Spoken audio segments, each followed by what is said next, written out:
আমাকে কেন বিদেশে গেলে কোশ্চেন করবে? Are we Hindu? What day? Am I compelled to reply my question to BJP party? কালকে তো ছেড়ে দিয়েছে, আমি নাকি রেজিগনেশন করেছিলাম।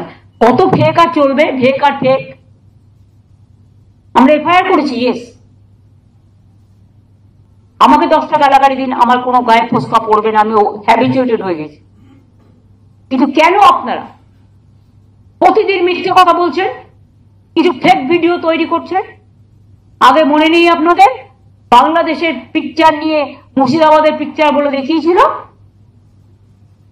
গুজরাটের পিকচার নিয়ে, রাজস্থানের পিকচার নিয়ে বেঙ্গল বলে দেখিয়েছিল, এবং এখনো সেটাই পরিকল্পনা করে ঝুমলা পার্টি করছে।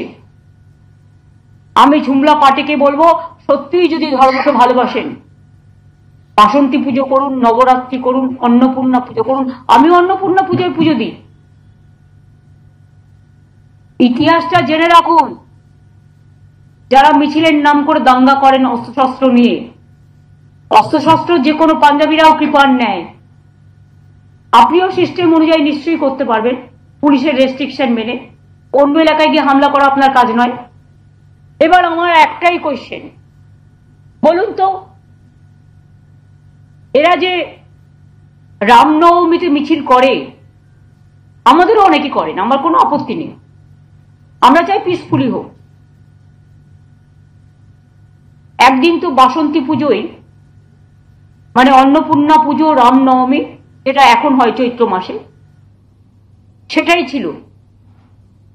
কিন্তু রামচন্দ্র যখন অকাল বোধন করেন রাবণকে হত্যা করার, রাবণকে ধ্বংস করার জন্য, সেইটাকেই তো আমরা এখন অরিজিনাল দুর্গাপুজো বলে সেলিব্রেট করি। এটাকেও সেলিব্রেট করি, but not in that way. সবাই সবার মতো করে নবরাত্রি পালন করবে, এটাই ধর্ম। সবাই সবার মতো করে পুজো করবে, এটাই ধর্ম। তো আমি শরৎকালে শিউলি ফুল ভাসে, কাশফুল ভাসে, এটা তো আমরা করি, এটা তো রামচন্দ্র করেছিলেন। তাহলে সেদিনটা কি আপনাদের মনে পড়ে না? সেটা কি রামনবমী নয়? সেটা কি রামচন্দ্র নিজের চোখটা পর্যন্ত যখন 107টা ফুল দিয়ে একটা বাকি ছিল, নিজের চোখ দিতে গিয়েছিলেন? ইতিহাসটা জানুন, এবং ইতিহাসের এটাই শিক্ষা, জন্ম হোক যথাতথা, কর্ম হোক ভালো। যথাতথা কর্ম হোক ভালো। কর্ম মানে ধর্ম, ধর্ম মানে কর্ম। ভালো কাজ করুন, মানবিক হন, দানবিক হবেন না দয়া করে। এটা আমার বলা থাকলো।